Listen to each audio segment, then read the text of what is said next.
Mis hermanos, muy bienvenidos a temas bíblicos. Yo quisiera aprovechar este tiempo no para hablar de guerra, pues no soy experto, no para hablar de escatología, como muchos escatólogos que están aprovechando la situación como siempre lo hacen para llamar la atención y ganar seguidores y vistas y muchas otras cosas.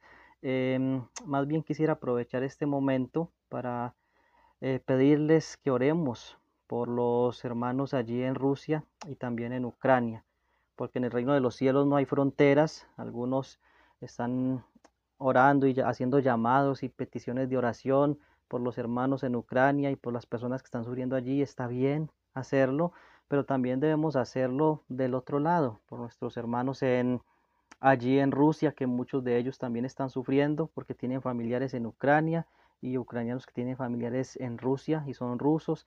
Entonces hay muchas situaciones que se desenvuelven alrededor de esto y yo quisiera que oráramos por la iglesia, pedirles oración, que nos unamos en oración por la iglesia en Rusia y en Ucrania y en todos los lugares donde también está sufriendo. Repito, en el reino de los cielos no hay fronteras. Debemos dejar ese espíritu nacionalista que nos han inculcado desde pequeños. Qué orgulloso me siento de ser colombiano. Es una frase que normalmente repetimos mucho, pero no debemos sentirnos orgullosos como creyentes de ser colombianos o de ser venezolanos o estadounidenses, sino que debemos sentirnos, digámoslo así, orgullosos o bendecidos, porque esa palabra orgulloso suena como muy rara en cuanto al contexto cristiano, más bien bendecidos y gozosos de hacer parte del reino de los cielos, en el cual no hay fronteras. Dice la escritura en Hebreos capítulo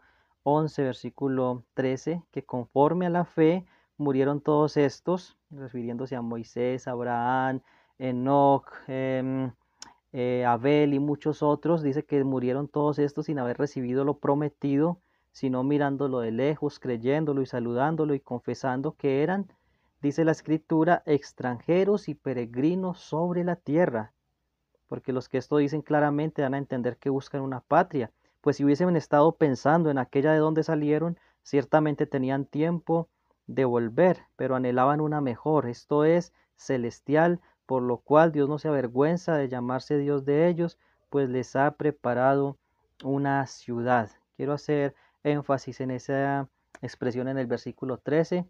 Eran, dice que claramente dan a entender que, perdón, en el versículo 13, que eran extranjeros y peregrinos sobre la tierra, extranjeros y peregrinos.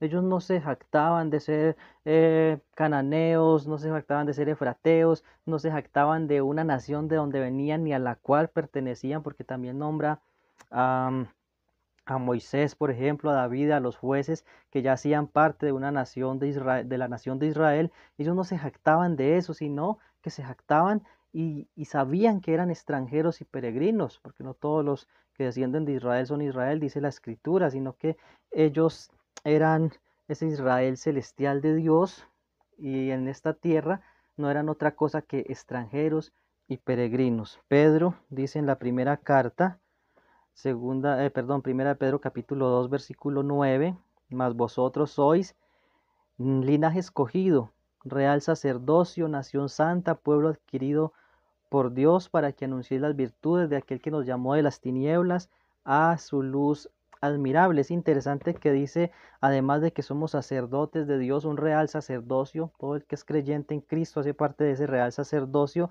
dice que es un pueblo adquirido por Dios y dice que es una nación santa, un pueblo adquirido por Dios, una nación santa. Y en el versículo 11 lo confirma. Amados, yo os ruego como a extranjeros y peregrinos, los cristianos, los creyentes que estaban sufriendo la persecución en el primer siglo, no eran ni romanos, no eran ni judíos, no eran ni de Asia Menor, no hacían parte de Egipto, no hacían parte de ninguna de estas naciones, no eran griegos, hacían parte de una nación santa, un pueblo que Dios adquirió y que Dios ganó por su propia sangre, el pueblo de Dios. Así que hermanos, el llamado es a que nosotros oremos y que dejemos el espíritu nacionalista de lado, que dejemos nuestra preferencia, si por la política de Rusia o la política, digámoslo así, de la Unión Europea, porque es la misma que tiene Ucrania, dejando preferencias de lado, unámonos a orar por el pueblo de Dios que sufre en todo el mundo, específicamente en Rusia y en Ucrania en estos momentos. Bendiciones, comparta este mensaje para que muchos más se animen a orar por el pueblo de Dios en ambos lugares. Suscríbase y compártalo. Bendiciones.